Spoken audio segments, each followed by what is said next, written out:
Здравствуйте, на телеканале БСТ. Время подвести итоги недели. В студии Элина Насырова. И вначале коротко о главном.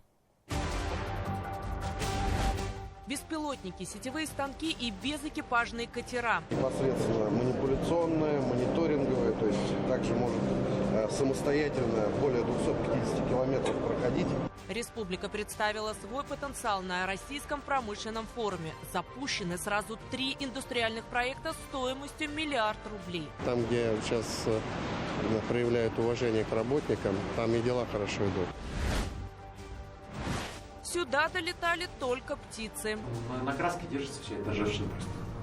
Эксклюзивные кадры, снятые нашим телеканалом внутри памятника Салавату Юлаеву, не оставляют сомнений, что монумент нуждается в срочной реконструкции. Самые страстные мордасти в нижней трети левой ноги коня, передней.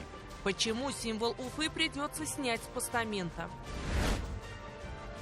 В попытке сэкономить секунды. В результате 2 человека погибло. Годовалый ребенок и его мама 98-го года рождения. В России сегодня день памяти жертв дорожных аварий. Бич времени – пьянство за рулем. А теперь все чаще еще и в подростковом возрасте. Откуда деньги взяли на пиво? На карманный расход. Кто давал вам эти деньги? Мама. Сдаваться не в его правилах. Не сдаваясь никогда, иду только вперед. Из любых ситуаций есть выход. Удар током в 10 тысяч вольт, 6 операций по спасению и новые киберруки. Ради Хабиров нашел нового друга в лице 13-летнего подростка из Туймазов. Он не озлобился, он не угас, он наоборот дарит людям какую-то веру и силу. Говорим самбо, слышим Россия. Пока берешь его, не борешься. Уфимский дворец борьбы собрал свыше 600 спортсменов со всей страны. Самбо может стать обязательным уроком физкультуры в школах.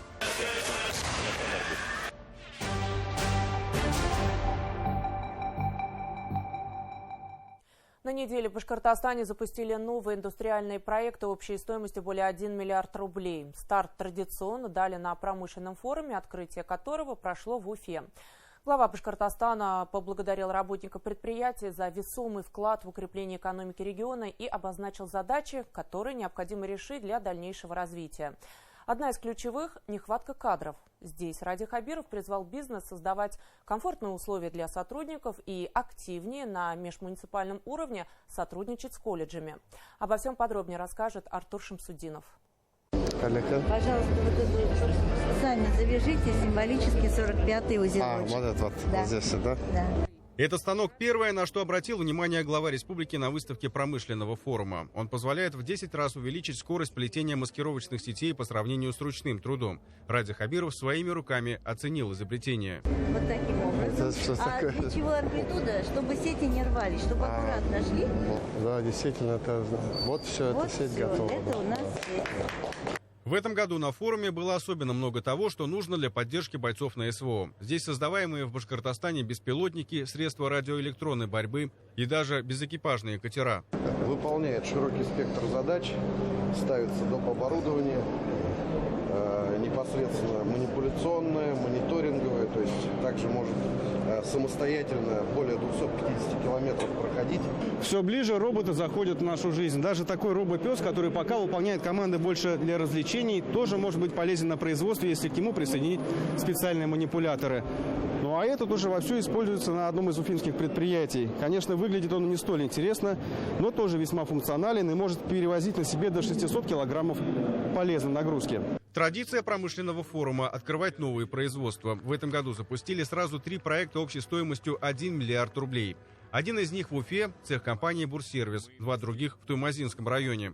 Новая линия на предприятии «Туймазы Техуглерод» и швейный корпус компании «Реопласт». На сегодняшний день это, наверное, в этой отрасли, в данном производстве, самый большой швейный цех Поволжского федерального округа. Приволжского округа. Да, мы являемся лидерами. За 13 лет компания «Реопласт» от малого бизнеса доросла до предприятия с федеральными и даже зарубежными заказами. Здесь делают биг-бэги для сыпучих материалов. Завод активно пользуется мерами господдержки и выполняет важные социальные функции. Они к нам на инвестчас приходили в 20-21 годы. Мы им землю выделили. Вот это как раз тот случай, когда мы землю выделяем без торгов, вот именно для вот таких вот. И потом тут вообще здесь был пустырь, как они говорят, ветер был. Они очень, как-то, чиновничьи говоря, очень социально ответственные. Вон, вы же видели, сейчас заходили в каком-то прием пищи, она как ресторан оформлена. Это всегда говорю, вот там, где сейчас проявляют уважение к работникам, там и дела хорошо идут. Запад республики – развитый промышленный центр Башкортостана. К примеру, в Октябрьском работает ведущий производитель пластмассовых изделий в стране – завод «Альтернатива». В цехах трудится более 2000 человек, в том числе из соседнего Татарстана. Сейчас здесь расширяют производство, одновременно реализуя сразу 5 инвестпроектов. Все меры поддержки, которые работают в республике, мы ими успешно пользуемся. И это дает нам возможность каждый год расти в объемах и в процентном отношении не менее 10%. Во время рабочей поездки глава республики ознакомился с работой завода «Озна» по производству измерительных установок для нефтяных скважин, а также осмотрел цеха компании «Пакер», которая входит в топ-30 высокотехнологичных предприятий России. Их всех объединяет общая проблема – нехватка рабочих кадров. Это общероссийская проблема. Она имеет две составляющих. С одной стороны, хорошие составляющие, которые четко демонстрируют о том, что экономика находится в стадии развития, несмотря на чрезвычайно сложный период в нашей стране. Уважение к труду и людям – один из залогов успешной кадровой политики. Как отметил глава республики на промчасе, нужно создавать социальные программы, чтобы привлекать к себе выпускников. А еще расширять взаимодействие предприятий с колледжами из других муниципалитетов, которые находятся в том числе и на селе. Помимо среднеспециальных учебных заведений, которые находятся в городах, то есть в тех же Тоймазах, Белебее, в Октябрьском, в Уфе и практически в каждом городе они есть не по одному, которые готовы вас обеспечить кадрами. Есть еще сельские, расположенные в сельских территориях, в районных центрах колледжей, где также готовят и вполне готовы при определенных усилиях с вашей и со стороны Министерства образования правительства республики начать готовить самые разные специалисты. С ними просто нужно работать. И, конечно, нужно развивать сами муниципалитеты. В Октябрьском застраивается целый микрорайон, где будет также школа и детский сад.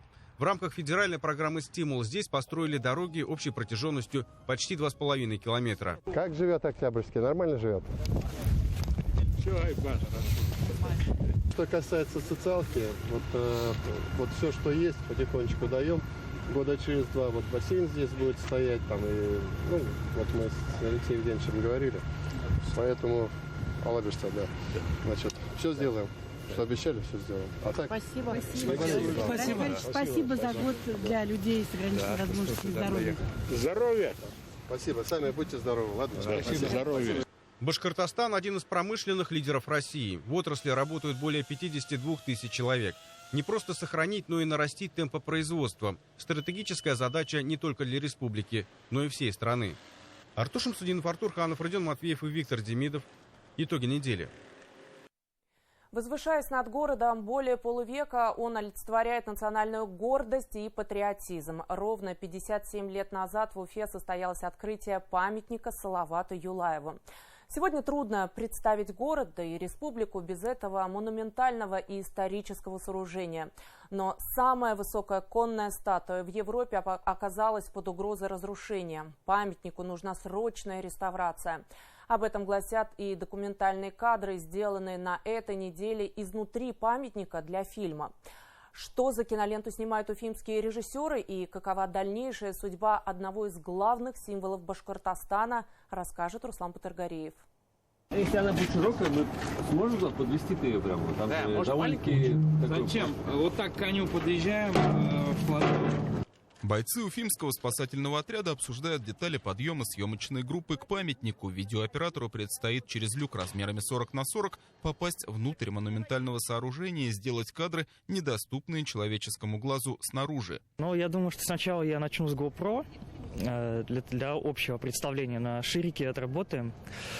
Также потом мне передадут уже профессиональное оборудование. Это фото- и видеокамеру.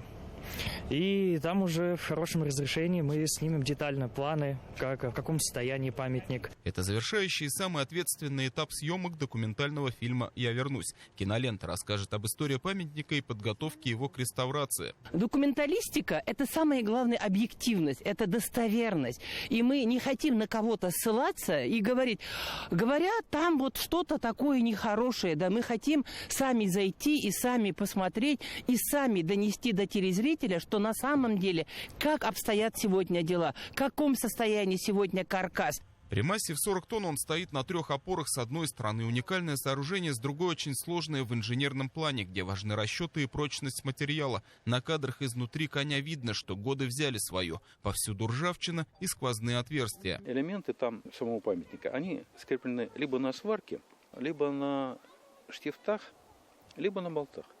И вот эти штифты, я не знаю, большая часть, не большая, но значительная часть, она просто повываливалась из гнезд.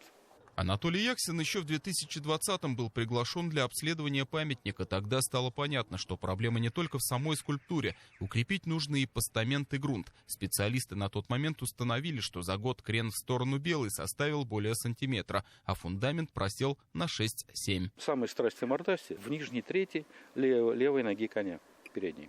Там перегрузка по напряжениям материала, в 2 раза перегрузка. Наладан дышит. Требуется комплексная реставрация с демонтажом скульптуры. После проведенных работ все вернется на свои места, уверяют представители Башкультнаследия. Эти моменты прописаны в нормативно-правовых актах. Соответственно, после проведения реставрационных работ все будет на своих местах, там, где сейчас находится, и также будут возвращены и элементы, которые были утрачены, и первоначальный цвет. На груди коня должен появиться медальон в виде сердца, а исторический цвет темно-серый. Изначально же монумент задумывался его автором Сосламбеком Тавасиевым в бронзовом исполнении, но согласовали черный металл чугун. Именно поэтому, считают специалисты, уже спустя полвека памятнику потребовалась реставрация. Архитектор Константин Донгузов уверен, что изначальный проект был бы лучшим вариантом. У Башкирии, в общем-то, есть шанс вернуть себе Салавата вот в том виде, в котором он был задуман.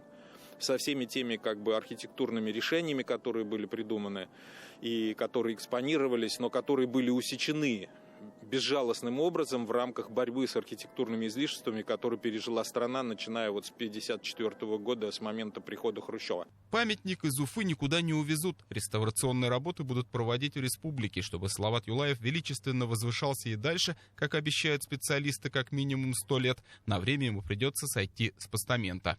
Документальный фильм «Я вернусь» снимается телеканалом БСТ совместно с фондом Самбра. Он рассказывает об истории памятника и подготовке его к реставрации. Премьера картины ожидается уже скоро. Руслан Батрагареев, Артур Ханов, Шамиль Каримов и Родион Матвеев. Итоги недели. В России сегодня вспоминают жертв ДТП. День памяти традиционно приходится на 3 воскресенье ноября. В этом году на дорогах республики погибло более 330 человек. Сегодня смертельная авария произошла в Белорецком районе. Там столкнулись Toyota RAV4 и Nissan. Водитель, сидевший за рулем седана, скончался до приезда медиков. Его 13-летний сын доставлен в больницу.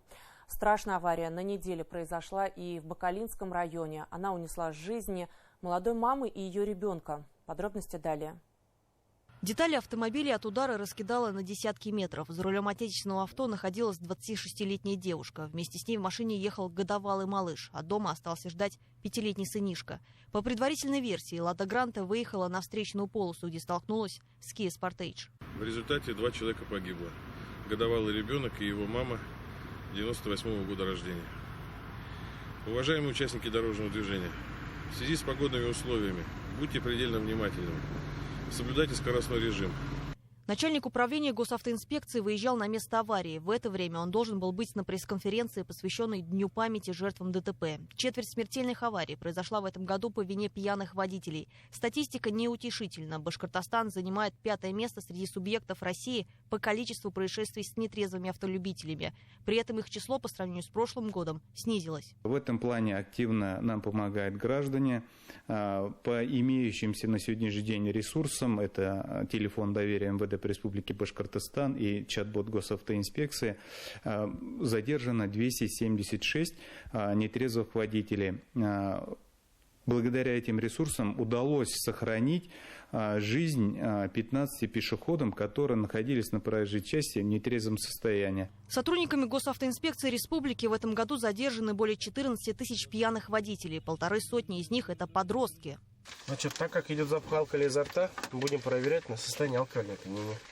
13-летний парень, видимо, очень спешил повзрослеть. Перед тем, как сесть за руль мопеда, выпил 2 бутылки пива. И тут же познал главный принцип взрослой жизни. За свои поступки нужно отвечать. Откуда деньги взяли на пиво? Были. Были? На карманные расходы. Кто давал вам эти деньги? Мама. И многие не стесняются делиться своими выходками. Металл, едем домой. Ну как или нам разрешили его взять вообще-то? Ну да. На камеру такое никогда не говорят. Просто взяли, позаимствовали. Ну, позаимствовали. Там целый холодильник забрали. В эти выходные в Кигинском районе сотрудники госавтоинспекции остановили 45-летнюю автоледи, но найти общий язык с ней было трудно. Я жду следующих. Жду. Каких следующих? Попутчиков. Каких попутчиков? Вы согласны проходить? Да, нет. Отвечайте, нет, да, нет. Нет. Я буду ждать. Мне торопиться некуда. Прикиньте, некуда. Уже вскоре, поняв, что инспекторы предлагают проехать в больницу на медосвидетельствование, у женщины появились неотложные дела. Нет, потому что нам домой ехать надо. За рулем-то нельзя сейчас ездить. Кому? Вам нельзя сейчас за рулем. Почему? У вас признаки алкогольного опьянения есть. У кого? У кого? Потому что я не пью. Хорошо. Я жду принципиально следующих. Пью, жду. А в какой-то момент женщина решила сделать заявление. Весь употребляли наркотики, алкоголь, весь употребляли, весь. Сигареты, да, Воспользоваться водительскими правами женщина сможет еще не скоро. Самыми аварийными районами в этом году стали Мелеузовский, Ермекеевский, Краснокамский, Мишкинский и Уфимский. По-прежнему основные причины – выезд на встречку, неправильное расположение автомобиля на проезжей части, нарушение правил проезда перекрестков. В авариях в этом году погибли более 330 человек. Одни по вине собственной беспечности, другие – чужой. В попытке сэкономить секунды и минуты иногда можно потерять всю жизнь. Анастасия Чебаева, Артур Ханов, Родион Матвеев. Итоги недели.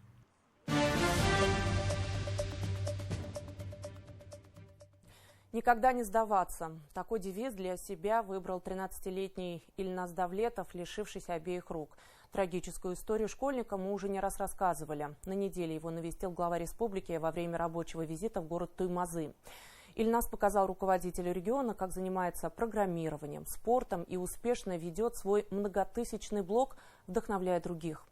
Как важно не терять силы духа, расскажет Артур Шамсудинов. Привет, давай, жми немножко. Так, давай еще чуть-чуть. О, молодец, все, не волнуешься. А как тут не волноваться, когда на пороге квартиры сам глава республики? Впрочем, это не первая их встреча. Ильназ спешит показать Радио Хабирову свою комнату с достижениями. Здесь сплошь дипломы и медали, а также компьютер, которым мальчик научился пользоваться без рук. На планшете вот. А как? Ну, это я без подарка работаю. Культями своими я нажимаю. А вот уже руками тоже получается, да, культями? Да, руками тоже получается. Угу. Вот у меня. С протезами сложнее это делать, потому что там плечом надо двигать. Так, да, я вижу, вот он чуть волновался, он уже сжимает вот это. Ильназ Давлетов – младший из 7 детей. 3 года назад во время игры в футбол он получил удар током в 10 тысяч вольт, доставая мяч из трансформаторного щита. Школьнику ампутировали обе руки. Он перенес 6 операций, но не сдался, а завел свой блог и активно ведет соцсети, уча других не опускать свои руки. Во-первых, я победил самого себя. Я не сдался, я вообще не сдаваюсь никогда, иду только вперед. Из любых ситуаций есть выход. В центре Сколково специально для Ильназа изготовили бионические протезы, которые мальчик получил в начале этого года за счет средств государства. С помощью роботизированных кистей он может захватывать предметы и совершать простейшие движения. Взял книгу сам, он может что-то перенести. Хотя отдам. Также он может из бутылки сок налить, там что-то взять, стакан, уже приучился. Играет, и если настроить положение, он может сидеть, писать. А еще Ильназ начал активно заниматься легкой атлетикой. В свои 13 он уже стал многократным победителем первенств республики и страны. Но на этом не намерен останавливаться. Паралимпийским чемпионом будем, не будем? Будем. Есть мечта. А по какой ты? Бег? Да. Бег, да? Шестикратный чемпион России. Ты уже? Да. Подожди, я думал Башкортостан. Нет, по России. По России? Да, в составе команды Башкирии. Эти 2 года я бегал на дистанциях 100, 200 и 400 метров. В следующем году эти соревнования будут проходить в Уфе. Планирую уже быть на дистанциях 100, 200, 400 и 800 метров. И он именно занялся спортом после несчастного случая. Это какой-то стимул. Не сидеть дома, общаться, развиваться, работать над собой. Ну, как и любые родители, мы гордимся достижениями своих детей, а особенно Ильназа. Впервые с главой республики Ильназ познакомился на форуме «Ломая барьеры» в октябре этого года. Тогда Ради Хабиров пообщался с мальчиком и пообещал обязательно заехать в гости. И свое слово сдержал. Я сам его в силе воли учусь. Такой мальчишка, 13 лет. И самое главное, представляете, у него он такой светлый человек. Он не озлобился, он не угас, он наоборот дарит людям какую-то веру и силу. Вот представляете, хрупкий человек, молодой, 13 лет, без рук. Вот представьте, что вот, чисто бытовые вопросы невозможно решить. И семья такая замечательная, поэтому вот я прям нашел друга. Мама Ильназа рассказала, что их сын учится в 7 классе по очной форме. 6 классов окончил на одни 5. Помогает грызть гранит науки отец, который сам работает учителем. Подросток часто общается с детьми, которые также попали в сложные жизненные ситуации. Его мечта – создать в будущем благотворительный фонд, где каждый нуждающийся в медицинской помощи ребенок смог бы ее получить. Ну а пока он своим примером показывает, как важно никогда не сдаваться. Артур Шамсудинов, Артур Ханов, Родион Матвеев и Виктор Демидов. Итоги недели Туймазы. 138-й гуманитарный груз отправился накануне из Башкортостана в зону СВО. Фуры стартовали с территории Уфимского дворца борьбы. В грузовиках для наших бойцов везут стройматериалы, теплую одежду, внедорожники, передвижные бани на колесах, медикаменты, спецсредства и многое другое. Колонну проводили Ради Хабиров, первый заместитель председателя Совета Федерации России Владимир Якушев, глава Алтайской республики Андрей Турчак и руководитель ДНР Денис Пушилин. Подробности далее. Для Алексея Носкова это уже 20-й юбилейный рейс на передовую. О том, каково нашим бойцам на фронте и в чем они нуждаются, он знает не понаслышке. Мужчина и сам служил в батальоне имени Шеймуратова и отличился в боях. Его наградили орденом и медалью Шеймуратова. Из-за ранения Алексея комиссовали, но он решил продолжить исполнять свой долг. Дело опасное, конечно, да, но это дело благодарное и очень гордое. То есть я очень горд и счастлив сейчас продолжать свой путь после увольнения, так сказать, из рядов Минобороны.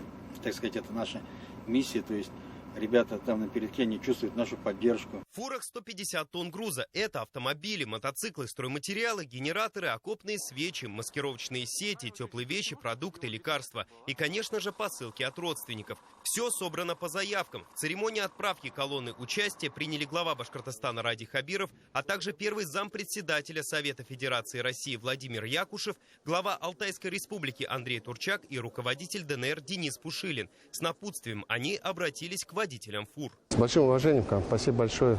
Да. Пусть ваши родные и близкие гордятся тем, что вы делаете. А вы настоящее мужское дело делаете. Поэтому спасибо большое. Вы знаете, как качественно сделать свою работу, но одна большая просьба. Будьте внимательны, осторожны. Ну и, конечно, друг за друга держитесь. Плечо каждого надо ощущать. Особо ценно – это объединяющий фактор для всей страны. В стороне остаться нельзя. Просто нельзя, просто не имею права. Вам спасибо большое за вашу позицию. Берегите себя, берегите своих товарищей. Это действительно важно. В формировании гуманитарного груза участвовали жители, предприниматели и организации Дюртюлинского, Татышлинского и Чешминского районов. Свою лепту внесли и ветераны локальных конфликтов. Купили сварочные аппараты, обогреватели электрические. В основном вот такие вещи мы отправляем. Сам ездил недавно в Курск, тоже такое же положение. Наши ребята бьются, будем побеждать. И если мы будем в тылу работать, свое дело делать, победа будет за нами. Коробку со сладостями для бойцов собрала и третьеклассница Софья Яковенко из Зилаирского района. Ее отец погиб при исполнении воинского долга. Ради Хабиров пообещал девочке и ее маме скоро приехать в гости. Я когда в Зилаир поеду, можно я к вам в гости заеду и там о делах поговорю? Где-то до Нового года я буду у вас. Можно к тебе приехать перед Новым годом? Договорились? И мы вот подумаем с тобой, как жить будем, как учиться будем. И самое главное, знаешь, о чем подумаем? Куда ты будешь поступать? Ты сейчас в каком классе? В третьем. В третьем. Ну, уже пора думать. Всего лишь осталось... Что осталось? 8 лет тебе всего лишь. И ты должна уже знать, кем ты станешь. Ладно? Договор? Договор. Ради Хабиров поблагодарил волонтеров, школьников и пенсионеров за их помощь бойцам. Впереди у колонны путь длиной более 2000 километров. И уже совсем скоро все посылки передадут в руки солдат. Эмиль Басарев, Даниил Байков, Равиль Рахимзянов и Сергей Галкин. Итоги недели. Еще один руководитель муниципалитета сменился в республике. Баймакский район возглавил Азамат Идрисов. Ранее он работал в администрации замом по инвестициям и предпринимательству. Около 2 лет руководил рабочей группой по восстановлению подшефного Башкортостану города Красный Луч в ЛНР. Отныне ему предстоит развивать опорный район Башкирского Зауралья. Сюжет Динары Таймасхановой. Единогласно депутаты райсовета выбирают Азамата Идрисова. Район, которым будет руководить новый глава, один из опорных в Башкирском Зауралье.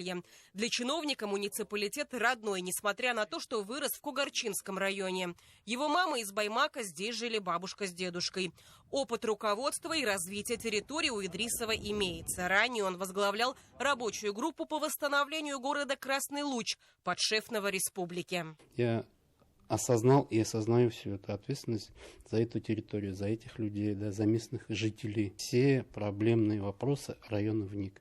Да, конечно, их немало. Да, сегодня и водоснабжение в городе Баймак, и дороги в некоторых населенных пунктах. В любом случае я буду трудиться в первую очередь только в интересах местного населения и в интересах Баймакского района. Тема поддержки новых территорий и спецопераций проходит красной нитью в политике региона. Жители Мирясова в числе первых начали плести сети для бойцов.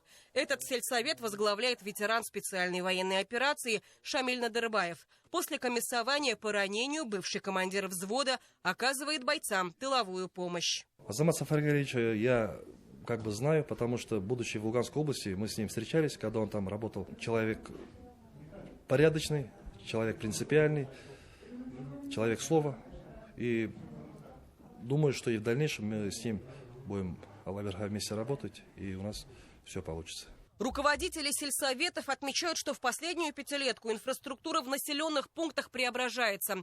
И с новым главой района считают, отлаженная работа продолжится. В селе Тимясово возвели детскую площадку, самую большую в республике. Строительство велось по федеральной программе. Заасфальтировали 2500 квадратных метров. Также уложили 600 квадратных метров дорожного камня, брусчатки. Установили детскую игровую площадку. Также на территории сделали освещение. Тимясовский сельсовет самый большой в районе. Здесь проживают более 7000 человек. Кроме детской площадки строится новое здание почты. Отреставрирован музей, открылся административный комплекс. Одну территорию, в котором делят руководство сельсовета, МФЦ и полиция. Огромная благодарность главе республики, главе администрации, именно администрации района, за то, что дали возможность участвовать в федеральной программе формирования комфортной городской среды. Тимясово — сердце первой столицы под названием. В селе Ургаза завершается строительство социально-культурного центра. Он будет объединять несколько значимых объектов: библиотеку, тренажерный зрительный зал. В данный момент строители благоустраивают территорию рядом с центром. Этот объект возводится благодаря нацпроекту «Культура». И хореографическая студия будет, и спортивный зал. Будет детская библиотека, взрослая библиотека, компьютерная студия у нас здесь будет, зрительный зал на 150 мест. Прекрасное здание, я считаю, для такого села, это для людей, для детей, самое главное, прекрасное место развлечения. Это лучше, чем ходить по дворам. Новый глава поблагодарил за доверие, оказанное ему. Главное, что все вопросы даже непростые. Решать он планирует совместно и в одном направлении, как с коллегами, так и с жителями района. Динара Таймасханова, Роберт Давлетбердин, Ильдар Давлетов. Итоги недели. Баймакский район. В Музее музыки имени Федора Шаляпина провели звуковой эксперимент. Там решили произвести грамзапись. Рекордер усовершенствовали, но сам принцип остался тот же. Только вместо винила выбрали неожиданный носитель. О том, что в итоге из этого вышло, расскажет Анастасия Чебаева.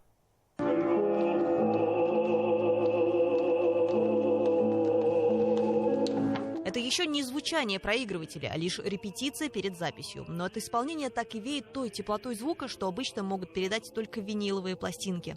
Рядом идет настройка рекордера. В роли тонмейстера, специалиста, отвечающего за запись, Алан Хадеев, виновник мероприятия. Это уже не старинная установка, а результат технической мысли прошлого и настоящего. У меня был, скажем так, концепт о создании этой системы как приставку. То есть это все отсоединяется и можно надеть на любой другой граммофон. Было решено сделать электрозапись, которую уже делают более 100 лет. И как раз это модернизированная граммофонная мембрана вместе с динамиком, какие-то детали от ксероксов, принтеров. И все это получилось вот в такое вот чудо. Алану всего 15 лет, и значительную часть своей жизни он посвятил коллекционированию часов и звуковых записей. А различных носителей за всю историю было множество. Вот здесь хотя бы фонографический валик. Прародителя виниловой пластинки Алан случайно отыскал на блошином рынке. Благодаря вот таким вот валикам мы можем услышать голос Чайковского, как он как-то дурачился, шутил. Голос Толстого. А у Толстого насчитывается более 40 различных голосовых сообщений.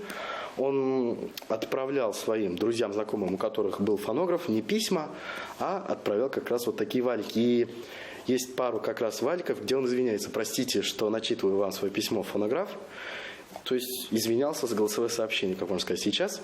Удивительный выбор носителя для записи в Музее музыки. После нескольких экспериментов остановились на обычном CD-диске. Но не все так просто. Музыка на него всегда наносится цифровым методом. А тут же граммофонная запись, поэтому головка просто продавит звуковую дорожку. Оказалось, что мягкий материал CD-диска пригоден и для такого. Это первый беспрецедентный случай, когда в музее записывается пластинка. Прозвучит произведение, которое, конечно же, в репертуаре Федора Ивановича Шаляпина. Все-таки мы все тут под его звездой ходим. «Сомнения» Глинка. Федор Шаляпин 30 лет сотрудничал с фирмой «Граммофон». Это рекорд. По-моему, больше никто не сотрудничал столько, сколько у него пластинок и грамзаписей нет ни одного артиста.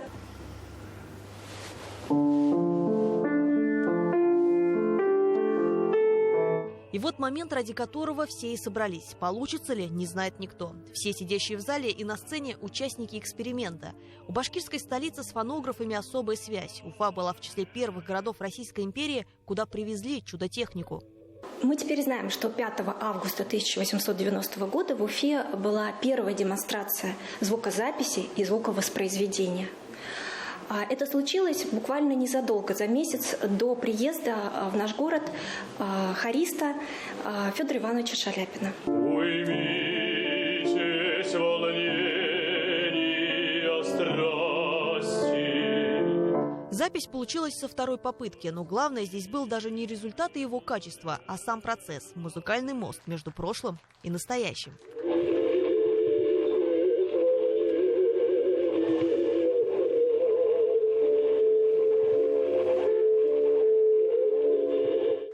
Анастасия Чебаева, Шамиль Каримов. Итоги недели. Уфа стала основной площадкой празднования Дня самбо в нашей стране. В столице республики прошел форум «Россия за самбо» Всероссийской политической партии «Единая Россия». Он собрал более 600 участников для обсуждения ключевых вопросов развития самбо и патриотического воспитания молодежи. Мероприятие прошло в спортивном комплексе «Дворец борьбы». Подробнее расскажет Артем Кочешев. Гости прилетели в Уфу на брендированном самолете «Самболет» авиакомпании «Россия». Авиасудно было раскрашено в красно-серые цвета. На нем изображены два борца, а также слоган «Говорим самбо, слышим Россия».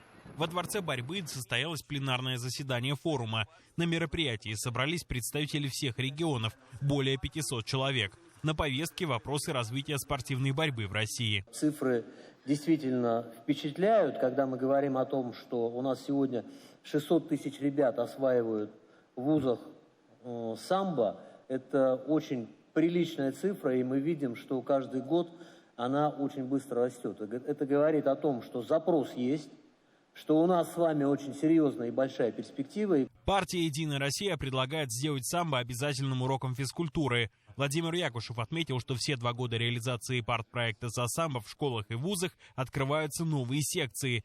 Еще одна инициатива – провести в каждом регионе турниры по этому виду спорта к 80-летию Великой Победы. На заседании отметили, перед «Единой Россией» стоит задача, чтобы в каждом населенном пункте был свой спортзал и секция самбо.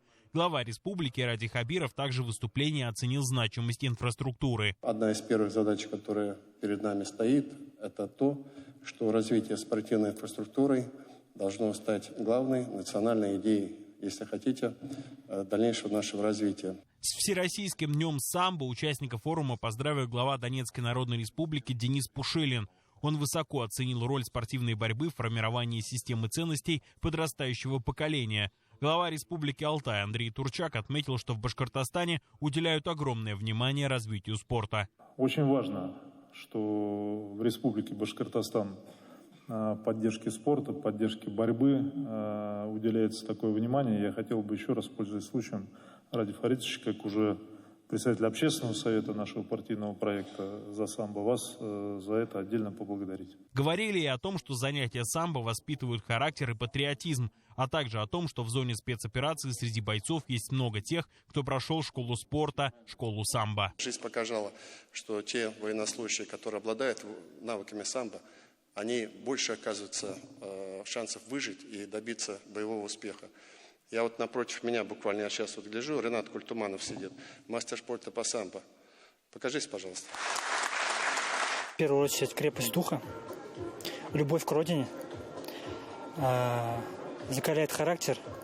Но борьба самбо очень много развивает навыков. И эти качества очень необходимы.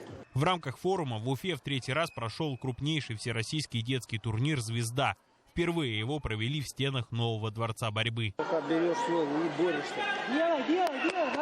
Турнир «Звезда» собрал 1800 спортсменов. Традиционно соревнования посвятили памяти героев России. В соревнованиях «Звезда» приняли участие юноши и девушки до 16 лет.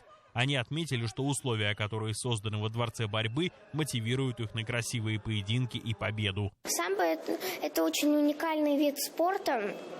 Самбо содержит в себе борьбу и самозащиту. На базе нового спортивного учреждения будут проходить соревнования международного и российского уровня, сборы и тренировки. Но главное, на занятия потянутся ребята со всей республики. Артем Кочешев, Юлия Паршина. Итоги недели. Далее эфир продолжит рубрика «Итогов недели между нами». Это авторский взгляд моего коллеги-журналиста Руслана Шарафутдинова на происходящее в республике за последние 7 дней. Я же с вами прощаюсь. До встречи в эфире.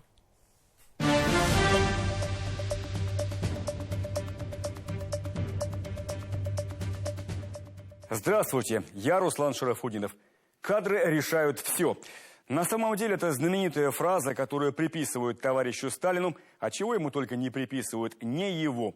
Она уходит корнями в царскую Россию, Золотую Орду, а может даже и Древний Рим. Кадры решают все. Это актуально независимо от эпох и режимов. Государство – это и есть кадры. Второй срок Хабирова ознаменовался трендом на обновление кадрового корпуса, прежде всего муниципального. Нынешний этап омоложения управленцев на местах завершается. Им доверяют, но спрашивают по-взрослому. Формируется команда на вырост для эффективного решения задач на перспективу. За эти октябрь и ноябрь новых глав приобрели 11 муниципальных образований Башкирии, причем 8 из них – заместители глав, которые себя хорошо зарекомендовали. Итак, новые руководители приступили к своим обязанностям в городах Столитамак, Салават, Сибай, Межгорье, а также Туймазинском, Белокатайском, Бурзянском, Альшеевском, Миякинском, Гафурийском и вот уже на этой неделе Баймакском районе. Баймак занимает особое место в этом ряду. Возвращаясь к баймакским событиям начала этого года, да, большинство собравшихся на митинг – обычные простые люди. Основную ответственность за массовые беспорядки несут зачинщики-радикалы, которые собрали толпу и спровоцировали ее на столкновение с силовиками. А потом бросили этих же людей на произвол судьбы и оставили один на один с федеральной правоохранительной системой. При том, что сами они прячутся от правосудия на безопасном пока расстоянии по разным зарубежным щелям. Ни один из публичных провокаторов, которые призывали к беспорядкам, не помог семьям задержанных. Ни один. Многие участники, попавшие в уголовные жернова, наверняка осознали, что их просто использовали. Вот только понимание пришло слишком поздно. Несет ли районная власть ответственность за январские события в Баймаке? Между нами, безусловно. Местная власть всегда несет ответственность за то, что происходит на ее территории. Вообще в Баймаке очень много сделано и построено за последние 5 лет. Но перезагрузка, очевидно, нужна.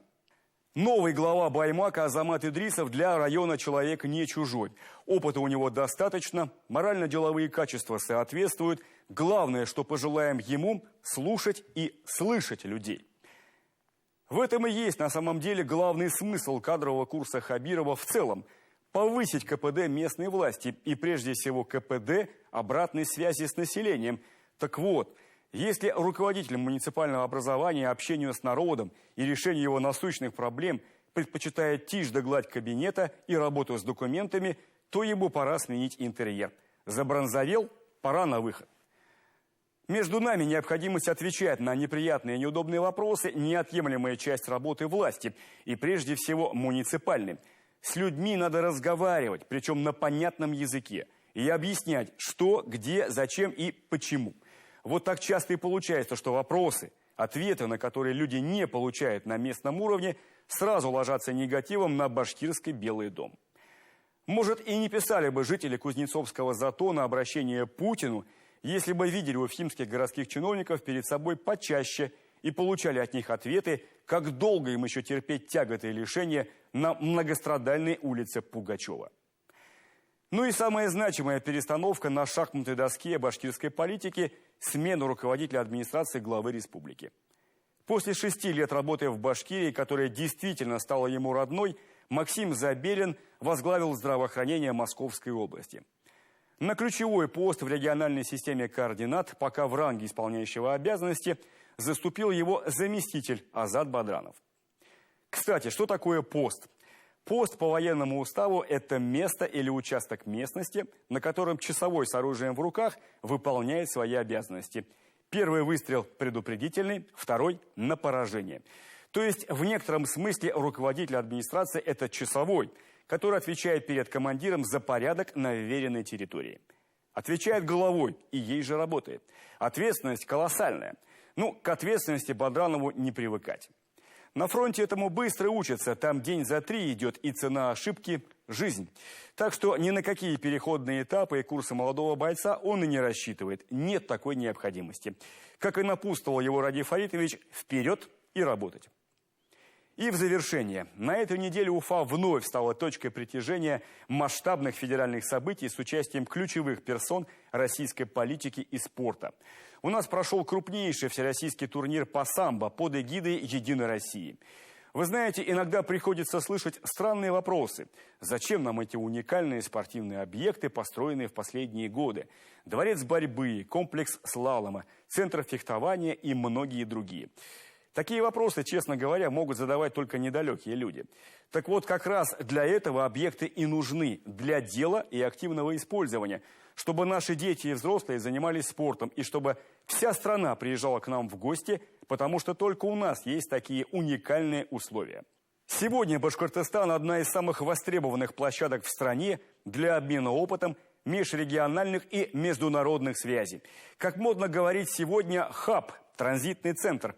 Мы умеем дружить, чтобы это было выгодно и нужно всем. И никто уже не спрашивает теперь, а где это? Уфа. До свидания, берегите себя и своих близких, все будет хорошо.